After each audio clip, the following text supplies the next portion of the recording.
بنی اسرائیل لا تعبدون الا اللہ وبالوالدین احسانا وذی القربى. میں معبود یاد کرو اس وقت کو جب اللہ نے بنی اسرائیل سے عہد لیا تھا, کچھ باتوں کا وعدہ لیا تھا, اور میں وعدہ یہ تھا کہ لا تعبدون الا اللہ, اللہ کے سوا کسی کی عبادت بھی نہ کرنا, وبالوالدین احسانا, اور والدین کے ساتھ احسان بھی کرنا, اور میں وذی القربى, اور رشتہ داروں کے ساتھ بھلائی بھی کرنا. دو باتیں ہم پہلے پڑھ چکے ہیں. آج جو ہمارا موضوع ہے وہ تیسری بات ہے, رشتہ داری کے بارے میں.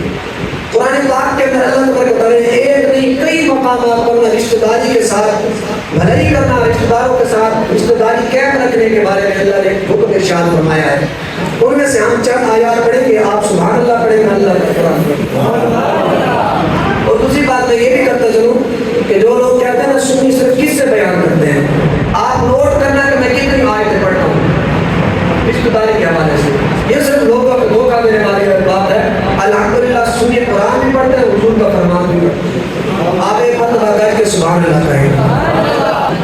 تو گرامی قدر حضرات, اللہ کریم نے اپنے پاک کلام کے اندر ارشاد فرمایا وَإِذَا أَخَذَ مِيثَاقَ بَنِي إِسْرَائِيلَ لَا تَعْبُدُونَ إِلَّا اللَّهَ وَبِالْوَالِدَيْنِ إِحْسَانًا وَذِي الْقُرْبَى. اللہ کریم نے ارشاد فرمایا, محبوب یاد کرو اس وقت کو جب اللہ نے بنی اسرائیل سے چند چیزوں کا وعدہ لیا. یا اللہ کون سا وعدہ لیا؟ لا تعبدون الا اللہ, اللہ کی عبادت کرنا, اللہ کے علاوہ کسی اور کی عبادت نہ کرنا. وبالوالدین احسانا, اپنے والدین کے ساتھ احسان کرنا. اب تیسرا جو ہمارا موضوع ہے, اللہ کریم نے ارشاد فرمایا وذی القربى, وقوبیات کرو جب اللہ نے بنی اسرائیل سے اس بات کا بھی وعدہ لیا اپنے رشتہ داروں کے ساتھ بھلائی کرنا, اپنے رشتہ داروں کے ساتھ پیار کرنا. اب دوسرے مقام پر اللہ کریم نے ارشاد فرمایا وَاعْبُدُوا اللَّهَ وَلَا تُشْرِكُوا بِهِ شَيْئًا وَبِالْوَالِدَيْنِ إِحْسَانًا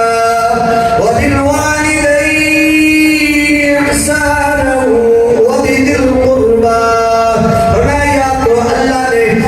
اللہ نے وعدہ لیا تھا اس بات کا کہ اللہ کے سوا کسی اور کی عبادت نہ کرنا, اپنے والدین کے ساتھ حسن سلوک رکھنا, اپنے رشتہ داروں کے ساتھ بھی بھلائی کرنا. اب تیسرے مقام پر اللہ کریم نے ارشاد فرمایا إِنَّ اللَّهَ يَأْمُرُ بِالْعَدْلِ وَالْإِحْسَانِ وَإِيتَاءِ ذِي الْقُرْبَى وَيَنْهَى عَنِ الْفَحْشَاءِ وَالْمُنكَرِ وَالْبَغْيِ يَعِظُكُمْ لَعَلَّكُمْ تَذَكَّرُونَ. فرمایا بے شک اللہ تبارک و تعالیٰ تمہیں حکم دیتا ہے انصاف کے ساتھ, ادب کے ساتھ تم باتیں کرو, نیکی کرو. فرمایا رشتہ داروں کے ساتھ حسن سلوک کرو, رشتہ داروں کے ساتھ بھلائی کرو. فرمایا اللہ تبارک و تعالیٰ تمہیں منع فرماتا ہے کہ برے کام سے, بری باتوں سے. فرمایا اس وجہ سے اللہ تبارک و تعالیٰ تمہیں نصیحت فرماتا ہے تاکہ تم دھیان کرو. اب چوتھے مقام پر اللہ کریم نے ارشاد فرمایا وَاتَّقُوا اللَّهَ الَّذِي تَسَاءَلُونَ بِهِ وَالْأَرْحَامَ إِنَّ اللَّهَ كَانَ عَلَيْكُمْ رَقِيبًا. فرمایا کہ اللہ تبارک و تعالیٰ سے ڈرتے رہو, رب سے ڈرا کرو اور کسی چیز سے نہیں. فرمایا اللہ سے ڈرتے رہو, رشتوں کا لحاظ رکھو, رشتہ داروں کے ساتھ لحاظ رکھو. فرمایا اللہ تبارک و تعالیٰ تمہیں دیکھ رہا ہے. اب پانچویں مقام پر اللہ کریم نے ارشاد فرمایا وَالَّذِينَ يَصِلُونَ مَا أَمَرَ اللَّهُ بِهِ أَن يُوصَلَ وَيَخْشَوْنَ رَبَّهُمْ وَيَخَافُونَ سُوءَ الْعَذَابِ. فرمایا وہ لوگ جو رشتوں کو جوڑتے ہیں, اس بات کو جوڑتے ہیں جس کا اللہ نے حکم دیا ہے, فرمایا اس بات کو جوڑتے ہیں اور اپنے رب سے ڈرتے ہیں اور حساب والے دن سے ڈرتے ہیں. اب چھٹے مقام پر اللہ کریم نے ارشاد فرمایا لَيْسَ الْبِرُّ أَن تُوَلُّوا وُجُوهَكُمْ قِبَلَ الْمَشْرِقِ وَالْمَغْرِبِ وَلَٰكِنَّ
رشتہ داری کو قائم رکھا کرو۔ میں جو بندہ چاہتا تھا میری عمر میں برکت ہو جائے، میرے گھر میں برکت ہو جائے، میرے مال میں برکت ہو جائے، میری عمر دراز ہو جائے، مجھ پر رب کا خاص کرم ہو جائے، میں اس بندے کو چاہیے وہ رشتہ داری کو قائم رکھے۔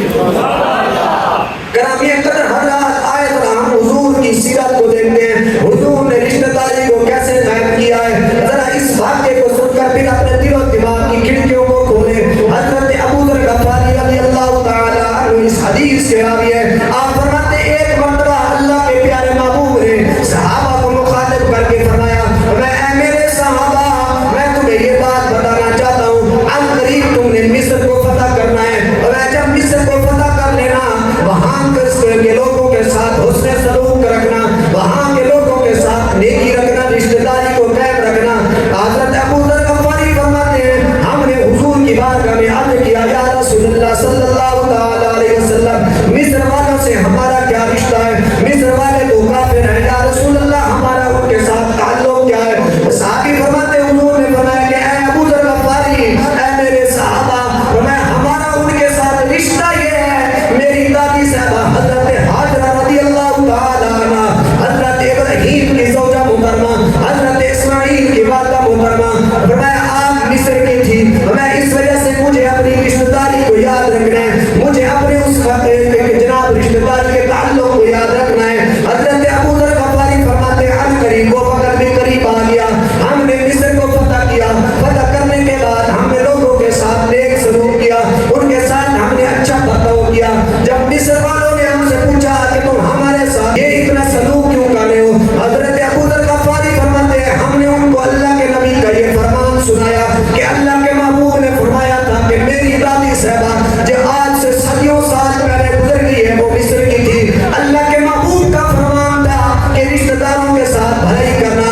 آپ فرماتے ہیں کہ اہل مصر کے اکثر کفار سبحان اللہ کہہ کر پکار اٹھے، کہنے لگے کہ واقعی اللہ کا سچا نبی وہ ہوتا ہے جو اتنے دور کے رشتے کو بھی یاد رکھتا ہے۔ انہوں نے اکثر کفار نے یہ واقعہ سن کر، حضور کا یہ فرمان سن کر کلمہ پڑھ کے حضور کے دامن رحمت میں آ گئے۔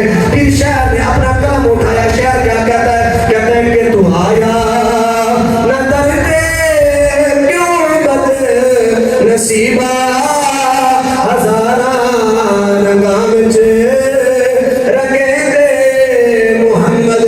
جو بندہ حضور کے دامن رحمت میں آ جاتا ہے، حضور کی سیرت کو اپنا لیتا ہے، اللہ کے فرمان کو اپنا لیتا ہے، حضور کے ذیشان کو اپنا لیتا ہے، اس بندے کی دنیا بھی سمجھ جاتی ہے، آخرت بھی سمجھ جاتی ہے۔ پھر ہم اس وجہ سے کہتے ہیں کہ تو آیا نہ درد کیوں بد نصیبہ ہزاراں رنگاں وچ رنگے دے محمد۔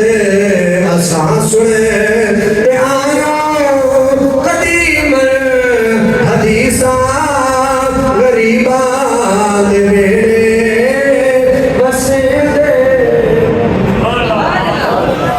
حضرت ابو ذر غفاری فرماتے ہیں کہ جب ہم نے مصر والوں کو یہ بات کی نا کہ اللہ کے محبوب کا فرمان تھا کہ اللہ کے محبوب نے فرمایا کہ میری دادی صاحبہ وہ مصر کی تھی، وہ مصر کی شہزادی تھی، فرماتے جب ہم نے ان کو یہ بات کی تو وہ کہہ اٹھے، پکار اٹھے، سبحان اللہ، اللہ کا سچا نبی ہوتا ہی بھی وہ ہے جو اپنی رشتہ داری کو جانتا ہے۔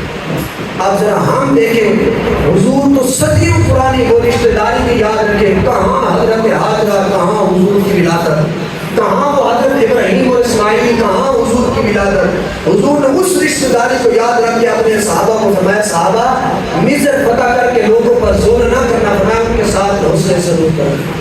میں اس کی وجہ یہ ہے کہ میری دادی صاحبہ وہاں کے، حضور نے یہ تعلق، یہ رشتہ داری یاد کرا، امت کو درس دیا کہ رشتہ داری کو نہ توڑنا۔ آج ہم کیا کرتے ہیں؟ بھائی بھائی سے جدا ہو گئے، بہن بہن سے جدا ہو گئے،